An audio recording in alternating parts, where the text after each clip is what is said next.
ओम नमः शिवाय। हर हर महादेव। माता पार्वती की जय। श्री शिव महापुराण की जय।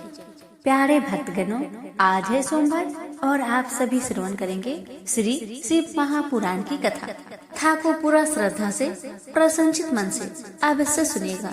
आपकी सभी मनोकामना अवश्य पूर्ण होगी। श्रवण करें कथा। विष्णु जी को नारद जी का श्राप। ऋषियों ने पूछा, हे महाविद्वान सुत जी, जब शिव के गण अपनी इच्छा से चले गए तब काम से विहल नारद मुनि ने क्या किया? सूत जी बोले, शिव जी की इच्छा से मोहित मुनि ने उन दोनों को यथोचित श्राप देकर जब जल में जाकर अपना मुख देखा तो बंदर किसी अपना मुख कृति को देखकर उन्हें विष्णु जी पर बड़ा क्रोध आया और सोचा कि यह तो उन्होंने मेरे साथ छल किया है। इस कारण वे क्रोध हो विष्णु लोक को चले गए और बढ़ी हुई अग्नि के समान वाक्य कहने लगे। शिव जी की इच्छा से उनका ज्ञान नष्ट हो गया था और वे गर्व से पूर्ण वचन बोल रहे थे। उन्होंने कहा, हे हरि, तुम बड़े कुटिल और कपटी हो। अपनी माया से संसार को मोहित कर मायावी और मलिन चित्त वाले हो। तुम किसी के उत्साह को सहन नहीं कर सकते। तुम पहले मोहिनी रूप धारण कर कपट किया और असुरों को अमृत न पिलाकर उन्हें मदिरा पिलाया। यदि महादेव जी ने दया कर विष्णु पान कर लिया होता तो तुम सब बहानेबाजों की सारी माया ही नष्ट हो चुकी होती। हे विष्णु, तुमको कपटी चाल बड़ी प्यारी है। तुम्हारा स्वभाव अच्छा नहीं है। इसी से तो परमात्मा शिव जी ने ब्राह्मण को सबसे ऊपर कहा है। आजकल वे महादेव जी तुम्हारी चालबाजी पर पछताते हैं। इसलिए हे हरि, यह जानकर आज मैं उन्हें शिव जी के बल पर शिक्षा देता हूँ, जिससे तुम फिर कहीं पर ऐसा कर्म ना करो, क्योंकि तुम बड़े निष्कर्ष हो। कारण कि कभी बेग बालों से तुम्हारा पाला नहीं पड़ा है। हे विष्णु, अब तुम अपने इस किए हुए कर्म का फल पाओगे। हे विष्णु, तुमने स्त्री के लिए मुझको व्याकुल और मोहित किया है और जिस स्वरूप से मेरे साथ व्यवहार किया है, हे हरि, तुम भी उसी रूप से मनुष्य होकर दुख भोगोगे और जैसा मेरा मुख किया है इसी मुख वाले तुम्हारी सहायक होंगे। तुम भी स्त्री से अलग होने का दुख पाओगे और संसार में अज्ञान से मोहित होकर तुम्हें भी नर लीला करनी पड़ेगी। इस प्रकार नारद जी ने भगवान को श्राप दिया। विष्णु जी ने शिव जी की माया की प्रशंसा की और उस श्राप को ग्रहण कर लिया। फिर महादेव जी ने विश्व मोहन आपने उस माया को खींच लिया जिससे नारद जी मोहित हुए थे। उसके हटते ही नारद जी फिर पहले की तरह बुद्धिमान हो गए और पश्चाताप करते हुए बारंबार अपनी निंदा तथा शिव जी की माया की प्रशंसा करने लगे। फिर आकर विष्णु जी के चरण पर गिर पड़े। भगवान ने उठाकर उन्हें अपनी आसन पर बैठा लिया। नारद जी ने क्षमा की प्रार्थना की तो विष्णु जी ने समझाकर कहा कि हे नारद, खेद मत करो, तुम मेरे श्रेष्ठ भक्त हो, इसमें संदेह नहीं। तुमको नरक नहीं होगा, क्योंकि तुमने मद से मोहित होकर शिव जी का वाक्य नहीं माना था। तुम उनके और हमारे भी बड़े भक्त हो। इससे शिव जी तुम्हारा कल्याण ही करेंगे और यह तो तुम्हारे गर्भ नाश के लिए ही उन्होंने ऐसी माया की थी। भगवान शंकर गर्भ के हरण करता है। वह परमात्मा सच्चिदानंद स्वरूप निर्गुण और निर्विकार है। साथ ही वे संत, रज, तम तीनों से परे निर्गुण और सगुण भी है। उन्होंने ही मुझको जगत का पालक, विधाता को सृष्टा और रुद्र को सबका संहर्ता किया है। हे नारद, अब तुम्हारे लिए यही सुखद है कि तुम अपने सब संचय को छोड़कर शिव जी के श्रेष्ठ यश का गान करो और अनायामती होकर सर्वदा शिव जी के सतनाम स्रोत का जप किया करो। इसको जपने से शीघ्र ही तुम्हारे सब पाप नष्ट हो जाएंगे। हे मुनि, शिव जी की पूजा से समस्त पाप नष्ट हो जाते हैं। अतएव तुम भी पैर से लेकर मस्तक पर्यंत अच्छी तरह भस्म लगाकर ओम नमः शिवाय मंत्र का जाप किया करो। शिव के प्रिय रुद्राक्षों को यत्न से सब अंगों में धारण करो। सर्वदा शिव जी की कथा कहो और सुनो और शिव भक्तों को अच्छी तरह बारंबार पूजो। निरालस्य हो, सर्वदा शिव जी की शरण में रहो। शिव जी के स्वच्छ चरणों को हृदय में धारण करो और शिव के प्रिय आनंद वन में जाओ। वहाँ विश्वेश्वर को देखकर भक्ति से उनका पूजन करो तथा उनकी विशेष स्तुति और प्रणाम कर बंधन रहित हो जाओ। हे मुनि, इसके पश्चात आप चाहे जहाँ गमन करना, मेरे शासन से ब्रह्मलोक में जाना और वहाँ पर अपने पिता ब्रह्मा की स्तुति और नमस्कार करना तथा उनसे भी शिव जी का महात्म्य पूछना। वहाँ वे तुम्हें शिव जी के 100 नामों का स्रोत सुनाएंगे। हे मुनि, आज से तुम शिव हो जाओ, शिव जी तुम्हारा कल्याण करेंगे। ऐसा कहकर शिव जी की स्तुति करते हुए उनका स्मरण और नमस्कार करवे वही लुप्त हो गए। प्रेम से बोलिए उमापति शंकर भगवान की जय। अब सुनिए नारद जी का परिभ्रमण। सूत जी बोले, हे ब्राह्मणों, विष्णु के अंतर ध्यान होने पर नारद जी भक्ति पूर्वक शिव लिंगों का दर्शन करते हुए पृथ्वी पर विचरने लगे। उन्होंने कितने ही शिव लिंगों पर प्रेम पूर्वक दर्शन किया।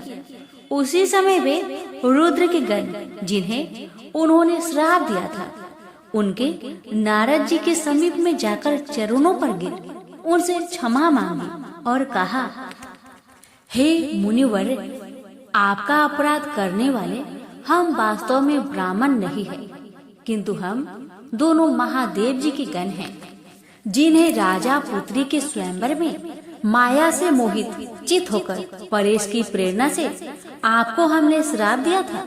उस समय हमने कुसमयी जानकर मौन रहना ही अच्छा समझा था, अन्यथा आप हमारा प्राण भी ले लेते।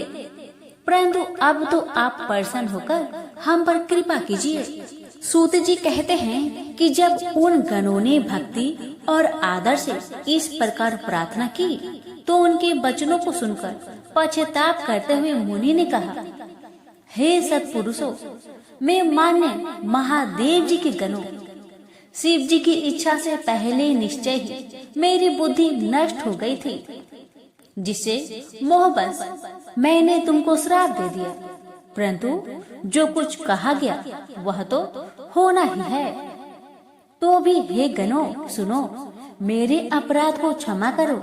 अब मैं तुम्हारे सब उद्धार का उपाय कहता हूँ। तुम श्रेष्ठ मुनि के वीर्य से जन्म लेकर राक्षस होंगे, जहाँ तुम्हें सब प्रकार ऐश्वर्य, प्रताप और बल प्राप्त होगा।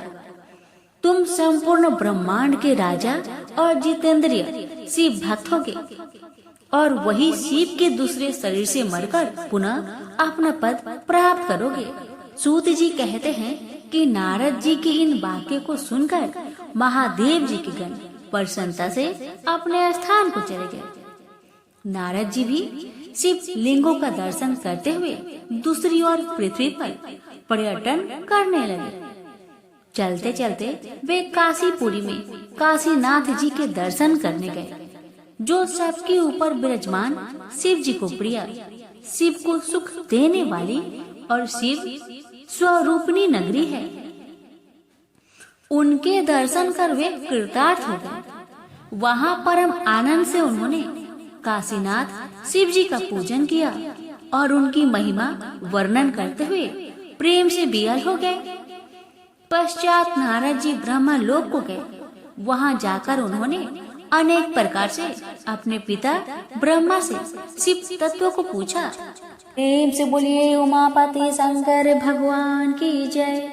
अब श्रवण करेंगे ब्रह्मा जी द्वारा प्रकृति के 25 तत्वों का वर्णन। ब्रह्मा जी बोले, हे ब्राह्मण, तुमने लोक कल्याणकारी यह बड़ा ही उत्तम प्रश्न किया है, जिसे भगवान विष्णु भी नहीं जानते।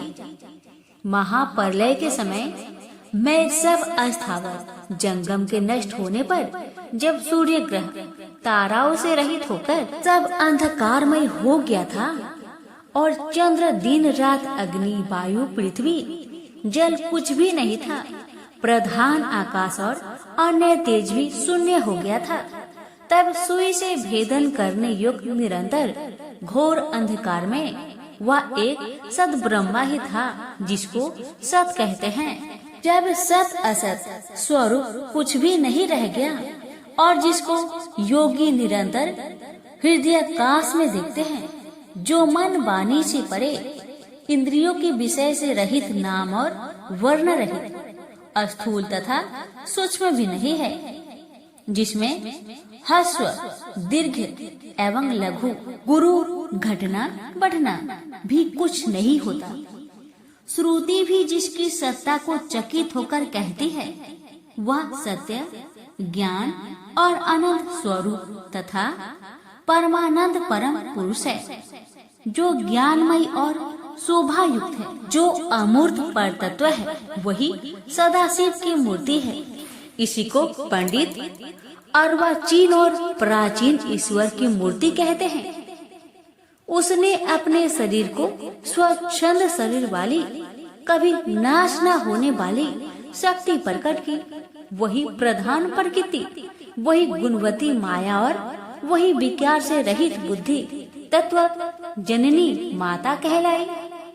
वही शक्ति अंबिका प्रकृति संपूर्ण लोकों को ईश्वरी, त्रिदेवों की माता, नित्य और मूल का कारण कही गई, जिसकी 8 भुजाएं हैं और जो विचित्र मुख वाली तथा शुभ्रा है, अचिंत्य तेज से युक्त, सबको उत्पन्न करने वाली, अकेली ही वह माया संयोग से अनेक प्रकार की हो जाती है। और शिव शंकर, जिनका कोई ईश्वर नहीं है, वही पर पुरुष ईश्वर हो, जो सिर पर गंगा को धारण किए, ललाट पर चंद्रमा धारण किए और 3 नेत्र वाले हैं, जिनके 5 मुख और 10 भुजाएं हैं, जो त्रिशूलधारी प्रसंचित कपूर के समान गौर शरीर एवं भस्म लगाए और काल स्वरूप भगवान हैं। उन्होंने उस शक्ति को साथ लेकर शिवलोक नामक क्षेत्र की रचना की। उसी उत्तम क्षेत्र को काशी कहते हैं, जो परम मोक्ष देने वाली है, सर्वोपरि विराजमान है। उस क्षेत्र में परमानंद स्वरूप शिव पार्वती शक्ति सहित निवास करते हैं। हे मुने, प्रलय काल में भी वह क्षेत्र शिव पार्वती से रहित नहीं होता और इसी से उसको अभिमुक्त कहते हैं। धनुषधारी शिव जी ने पहले इसमें एक आनंद वन बनाया था।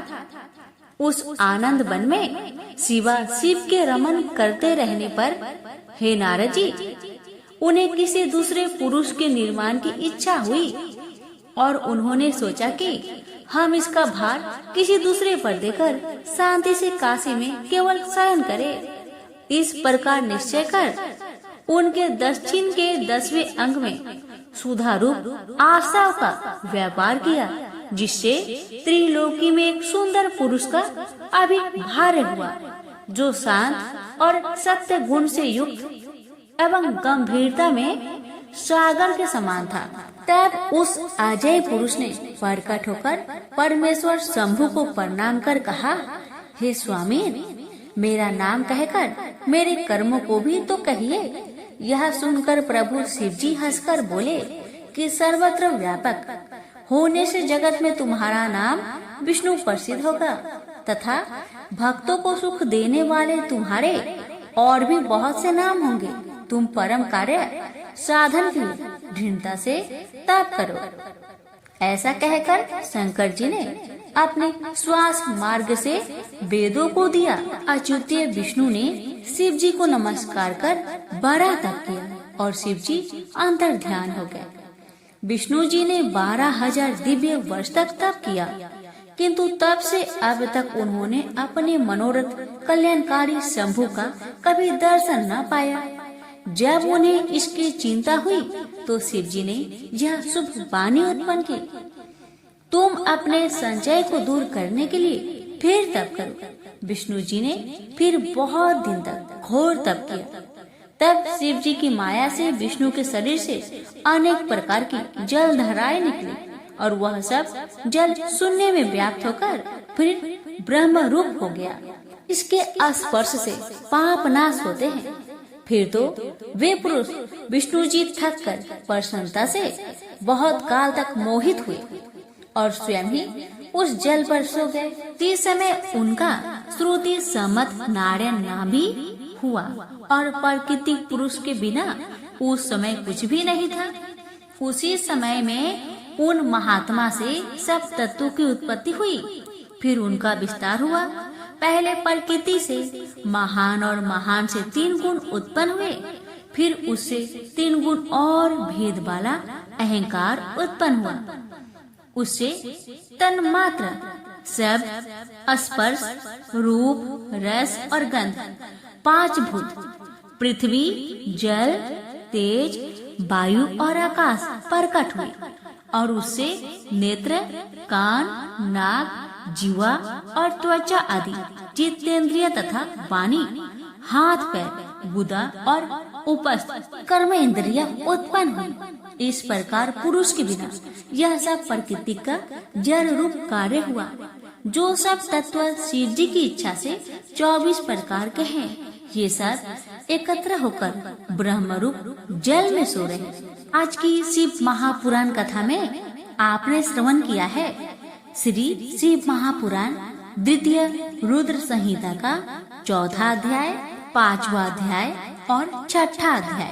अगर आप शुरुआत के शिव पुराण की कथा श्रवण करना चाहते हैं तो डिस्क्रिप्शन बॉक्स में हमने लिंक दे रखा है, वहां पर क्लिक करके अवश्य सुनिएगा और चैनल को सब्सक्राइब कीजिएगा। प्रेम से बोलिए श्री शिव महापुराण की जय। उमापति शंकर भगवान की जय।